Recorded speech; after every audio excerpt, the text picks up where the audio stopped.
Hey, what's going on, everyone? Welcome to this week's episode of Conquer the Day. I am your host, Brian Pikowitz. And I am your co-host, Lindsay Rago. And today we're going to be talking about the science and the art of pushing yourself. And now when we talk about pushing ourselves, we really have to understand that when we are striving towards a fitness goal, whether we want to lose weight, we want to be in better shape, we want to see ourselves start to attain maybe the strength, the function that we want to have, not just right now, but for the long term, we have to understand that if we keep doing the same things over and over and over again in the same way, we're probably not going to see the progress or the results that we want. And so there's these two camps, there's these two mindsets that we can get trapped into that keep us from really seeing the results that we want. One is we get comfortable. We do the same workouts with the same weights for weeks, months, maybe even years on end. And we wonder why we plateau. And that plateau happens because we aren't adding greater and greater resistance, greater and greater distances, maybe if you're running, to how we're challenging our body. And so that comfort zone keeps us from seeing better results. And then usually that means we get defeated, right? We feel like it's a waste of time. We feel like it's a waste of energy. And why would we keep pouring our energy into something that's not returning to us? Mm-hmm. And so then there's this other camp where we start to think, okay, I want to see results as fast as possible. Or we decide to really start pushing ourselves. And we get in this mindset that equates better results with pushing ourselves as fast and as hard as possible in the shortest amount of time. So that means burn as many calories as possible. That means lift the heaviest weight that we possibly can, or start to run further distances before our body's ready. That usually means we get into pain. We might get burnt out. We might feel like we're overcommitting the amount of time that we have. And the worst thing that could happen is we get hurt. And so we want to find the sweet spot where if you're someone who's maybe in that plateau phase, you can break through and see better results. Or if you're someone who's starting back this process of getting healthy, you can use these principles in your training, not only to push your body to the next level, but to also feel good about yourself. Definitely. Because when you start to train just a little bit harder, you realize that comfort zone is something that you can overcome, and it changes your relationship with yourself. Definitely. And we're coming at this from the perspective as coaches who have coached hundreds and hundreds of people from all different walks of life with all different types of goals, and we've helped them learn how to push their own self to get the results that they want. So this is not a one-size-fits-all. We're not coming at this from the perspective of you have to push yourself like me, who's training for an ultramarathon, or Brian, who ran 2, or from the bodybuilder's perspective. We've both competed on stages nationally and we've done well, but that's not necessarily what you have to or should do. So we're going to take this from our perspective as coaches, and we're going to use different exercise modalities that we're going to speak through, which are strength training and running are the two that we're really going to lean on to teach you and give you examples of how to push yourself, so that you can actually go out and apply it to what you're doing today and meet your body where it's at. And so to start off, we want to talk about the science, which is really understanding why it's important to push ourselves. And how to push yourself. Yes. And so the first thing we want to lean into is the 3 Ps of pushing yourself. The first is understanding that pushing yourself is the way to make progress. And so we have to start to understand that if we want to change our body, and it doesn't mean you have to become a bodybuilder. I'm always fascinated when people are just getting back in the gym and they say, oh, well, I don't want to become like John Cena. And it's like, well. Or I don't want to look like you did when you bodybuilt. It's I get that a lot. You have to understand that you're not going to stumble upon that. No. You're not going to stumble upon that, and it's certainly not going to happen this year. Right. Right? You can stop yourself where you are comfortable being, but we do have to start to push ourselves. And what that means is the way we build muscle, the way we build strength is through mechanical tension and progressive overload, which is just a fancy way of saying adding greater and greater resistance to our body, and that allows our body to adapt, and that adaptation turns into denser bones, more muscle fiber, and the mental and physical approach to how to use our body so we can lift greater and greater resistance. Mm-hmm. When we are stuck in a plateau, It's usually because we are doing the same amount of reps, the same amount of weight for the same exercises, and we haven't pushed our body beyond what it's comfortable doing. Yep. And now we say this all through the lens of you push yourself when your form is correct, Yes. making sure that your joints don't hurt, making sure that you're doing it in a healthy, functional pattern, which means making sure your form is correct again.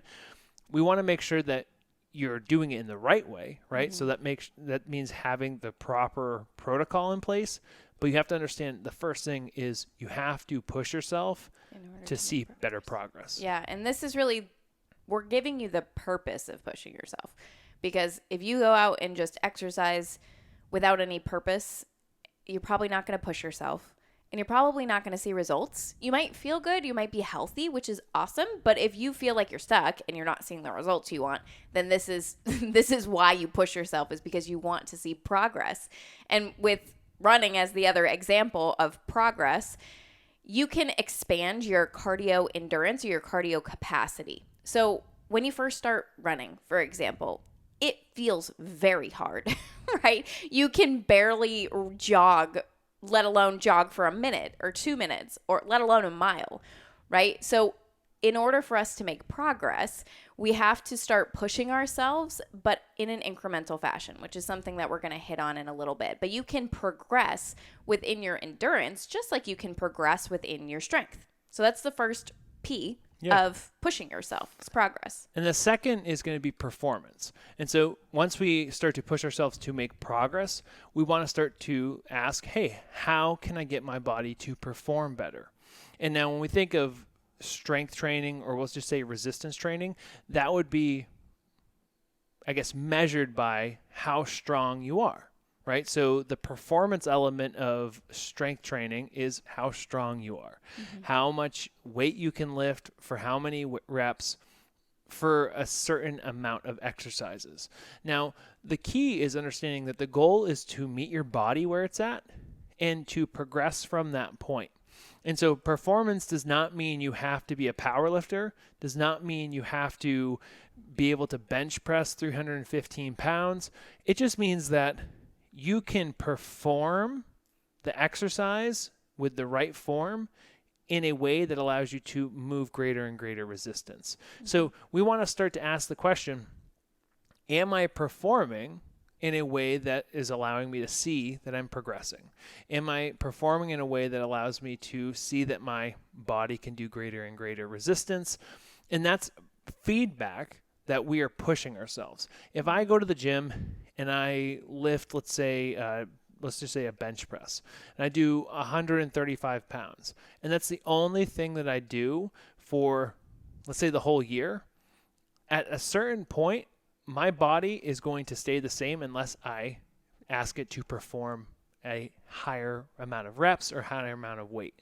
And so the other way that we start to push ourselves is, yes, we start making progress. Then the second thing is we start to ask our body to perform better.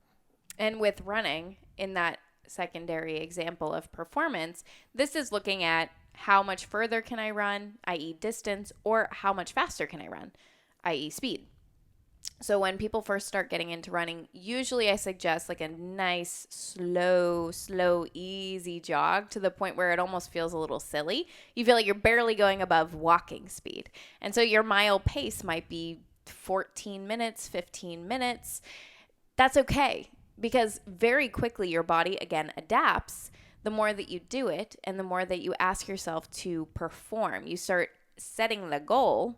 Again, something we're going to circle back to, but you start setting the goal to have a higher performance, to have a faster mile pace, to be able to go more than a mile once you get there. So why we push ourselves is so that we can have better performance.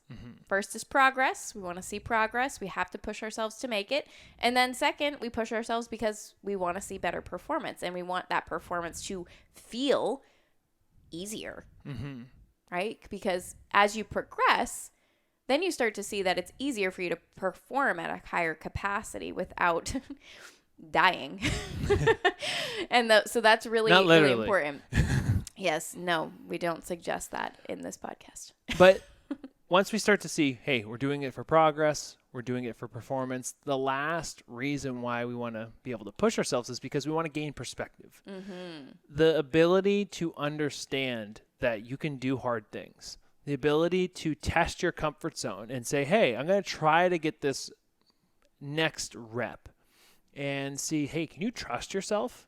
Can you handle it? Can you feel that feeling where it's like, ooh, I don't know if I can do this, and it starts to challenge you, and then you overcome it internally, right? Because this is an internal thing. We focus so much on our body, and we don't realize our mind is actually what's influencing the body. So if I get under a squat and I'm squatting whatever amount of weight, but I'm in my mind saying, oh, can I do it? And then I convince myself, let's give it a shot. I'm actually training myself to look for those other opportunities in my relationships, in my business, in my career, in life. Like, what are the things that feel uncomfortable that I can go and push myself to do? The example that comes up for me, and I share this, I've shared it in multiple different areas. When I was in college, I had the opportunity to interview, at that time, candidate Donald Trump on television. It was on the Today Show. It was live. And I know we're not going to talk politics. It was just a really great opportunity, though. And I was a senior in college, tremendously nervous. I grew up, didn't have a lot of opportunities like this, didn't have a lot of money.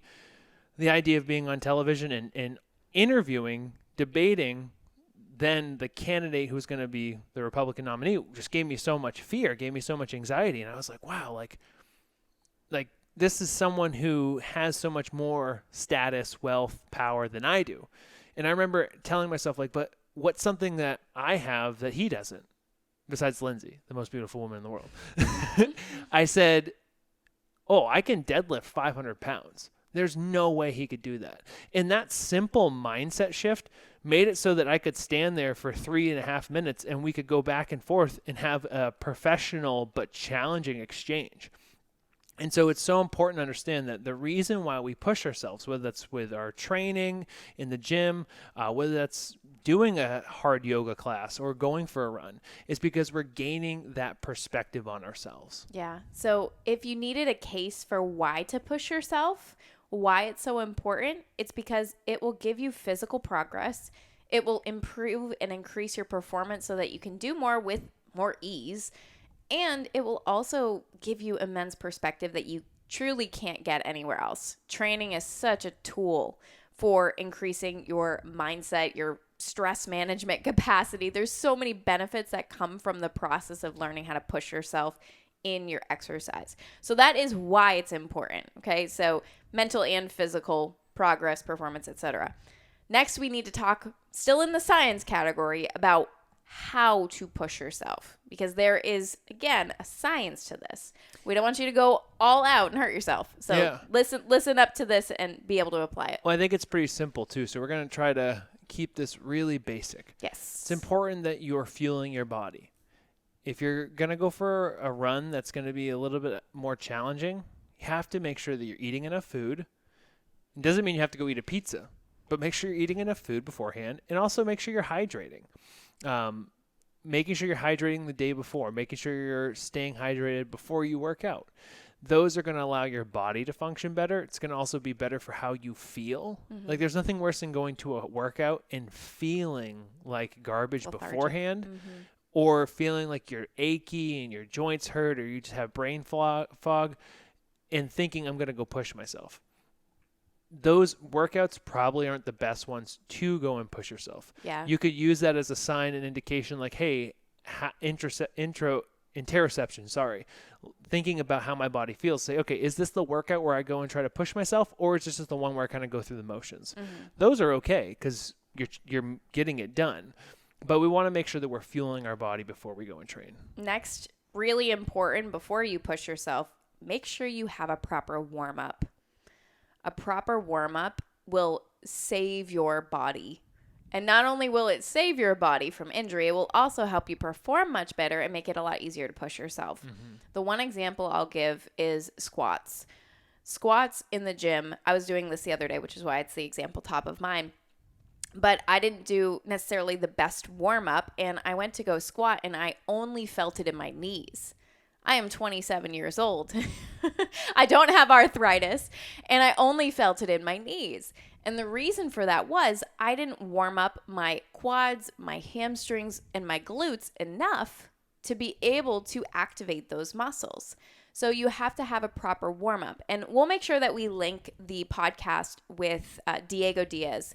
That was a great podcast about mobility, warm up, recovery, all those pieces in the show notes below. But make sure that you have a great warm up before you get into these workouts where you're pushing yourself. The next thing is going to be making sure you have a plan, right? And that warm-up is probably going to be part of that plan, but making sure you have a plan for what exercise you're going to do, what weights are you going to lift, what exercises are you going to decide to push yourself on.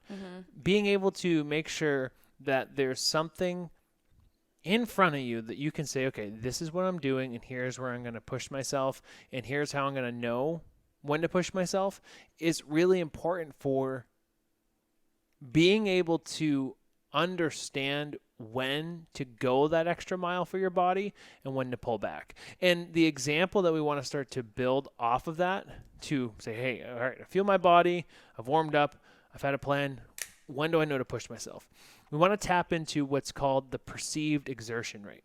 So this is the perception of how hard my body is working underneath any given load, meaning the amount of weight or resistance on my body.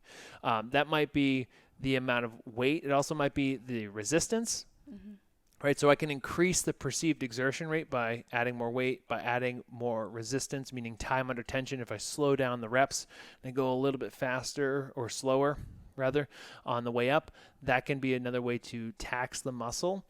It might be time, right? If I'm holding a plank, I can increase the perceived exertion rate by holding the plank for longer. So there's these different ways that we can increase the amount of effort that we are working within an exercise. And we don't want to be at 10 out of 10. We want to gauge the perceived exertion rate on a scale of 1 to 10, but I never want to be at the top. Ideally, when I am pushing myself, I want to have the last 1 or 2 sets be anywhere between a 6 to an 8. And so we're going to talk more about the art, right? Knowing when to push yourself, but start asking yourself when you're training, like, okay, on a scale of 1 to 10, how hard is this? And if you feel like it's like a 4 out of 5 consistently, then it might be a good indication that you should either go up in weight, that you should add an extra rep or two.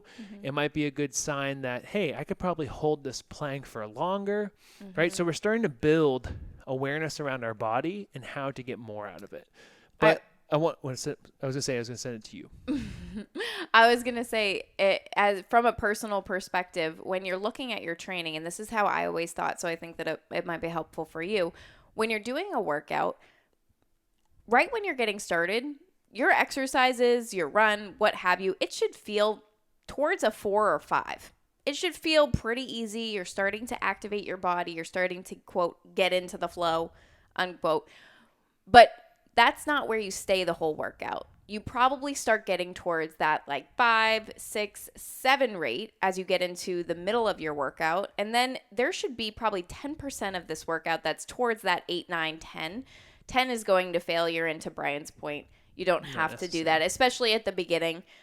We very rarely go to failure anymore. So anywho, 10% or so of your workout should be at that full capacity, really pushing yourself. But that's a very small percentage, right? 10% is a small percentage of your time. So if you feel like you're going all out for your whole workout, that's why you're so sore that you can't go back. So make sure that you're really checking in with yourself throughout your workout or your run to see where you're at. So hopefully that's a helpful perspective. Yeah. And so asking the question, what is the art, right? When do we decide to push ourselves? Well, the first thing is we should really decide to push ourselves once working out and eating healthy is a habit. So once you've been in this for 8 to 10 weeks, that's when you really want to go to the next level. You know, you might find this is subjective, obviously. You might find it on week 4. You might find that, hey, the next exercise, the next workout, you go 5 pounds heavier. That's completely fine, right? The first time you go to a new gym, like even I think of myself, if I go to a new gym for the first time, I kind of have a lackluster workout because I'm figuring out the machines. I'm figuring out like, hey, how's this feel? So I'm not in the habit of being there. That next workout, though, I might hit it really hard. The point is understanding that you want to be comfortable in the gym. You want to be comfortable with your body. You want to feel like, hey, before I take the next step to really go hard or to that next level of what I feel like I can do, I want to make sure that my body is safe. And so if you haven't worked out in, let's say, years, go to the gym. Yeah, maybe add an extra 5 pounds here, an extra 10 pounds here. Just get comfortable with training again. And it's the same thing with dieting. Don't do a hardcore diet to start off your weight loss journey. That is asking for disaster because you haven't met yourself in the current habits you have. Changing your habits does take time. And you can see great progress by just changing a few of them. But before you go and cut out all your carbohydrates, and before you go and try to do a 250-pound deadlift, because that's what you could do in high school, meet your body where it's at, give yourself grace, and start to see like, hey, maybe I add an extra 5 pounds on my last set. Maybe I add an extra 10 pounds. Maybe I start to be a little bit more focused on the weekends of my nutrition. That's completely fine. But also build that self-awareness of, hey, I need to make sure that I'm taking care of myself. I want to focus on longevity. That's the first key to know when to push yourself. And I would say that when you're getting into this, you shouldn't be so sore that, I know we've said this a lot, but I don't think that it clicks always. You shouldn't be so sore that you can't go back to the gym. You shouldn't be so sore that you can't go for a walk the next day. That is a sign that you have pushed yourself too hard, and now you need to give yourself some room to recover, which is fine. It's not a bad thing if you've pushed yourself to that point, but understand that your body's going to need a little bit of grace before you go back. You are not defeated. You do not need to take that as a sign that the gym's not for you or exercise is not for you. It's just you push yourself a little bit too hard. Okay, learn the lesson, shift for next time. To give the next point off of that idea of, okay, build the habit first. Then this is really the mindset of pushing yourself. Instead of going from 0 to 100, let's say you've got a few workouts under your belt. You can squat 20 pounds. Great. Don't jump from 20 pounds to 75, right? Or 20 pounds to 55. You want to think of pushing yourself incrementally. Incrementally is the key word because you add slowly over time and you're going to keep testing yourself. So think of your exercise, your workouts as, again, incrementally pushing yourself by saying, ooh, could I do a little bit more here? Could I run 10 seconds faster for this mile? Could I hit a new PR that's 5 pounds higher? So think of it very incrementally and just already have that mindset going in, and that's gonna set you up for success. It's kind of like going out on the ledge, right? You go out a little bit further and you see, okay, I can stand out here. I go a little bit further, I see I can stand out here. And you might go a little bit further and say, ooh, I couldn't do that. And that's okay. I think of my marathon training, my goal was for my last long run, it was to push my body as hard as I can because I wanted to break my mindset about how hard I could work. So my goal was to run an 8-minute marathon. Yeah, that was what I ended up running. But I was like, hey, do you think I could do it in like 7:30? And so I ran a 7:30 for, I think, 18 of the 20 miles. And then I realized like towards mile 18, my body started to kind of like, we'll say, break down on me. I started to cramp. I didn't hydrate enough. And it's kind of the equivalent of like if you were driving your car as fast as you possibly could and the engine started to stall out. And that's kind of how I felt. And I was like, oh, wow, really great awareness. Like I didn't try to push through for those next 2 miles. I was really involved with understanding my body and saying, okay, hey, if I keep pushing this hard, I'm probably gonna hurt myself.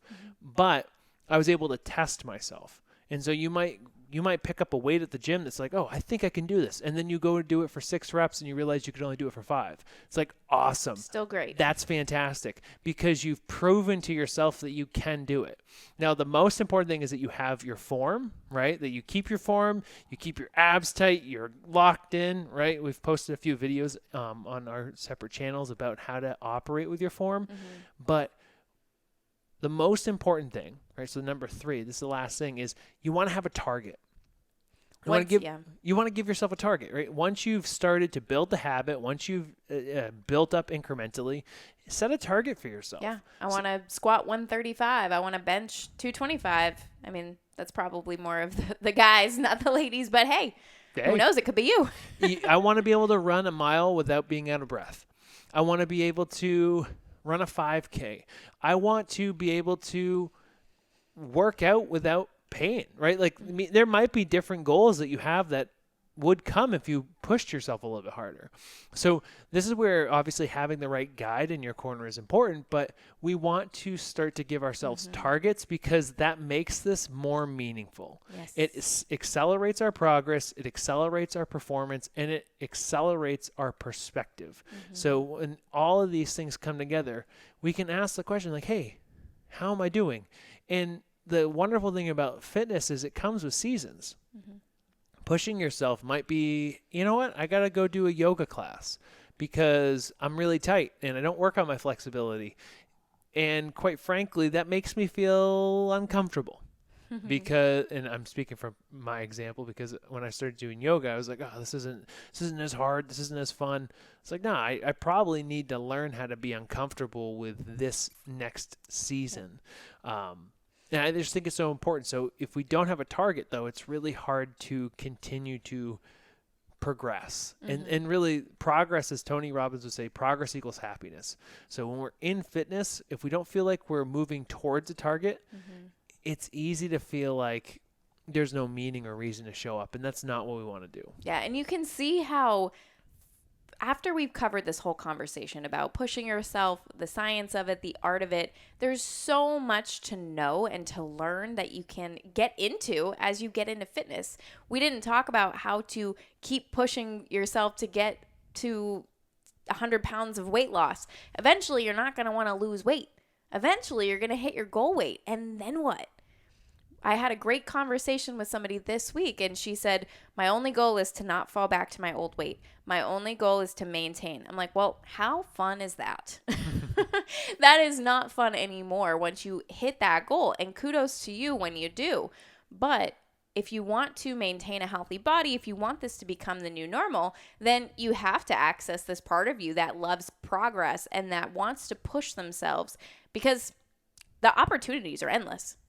Right now, I'm training for an ultra marathon, and that's something I said I'd never do. That just became a fun target that I decided that I wanted to strive for.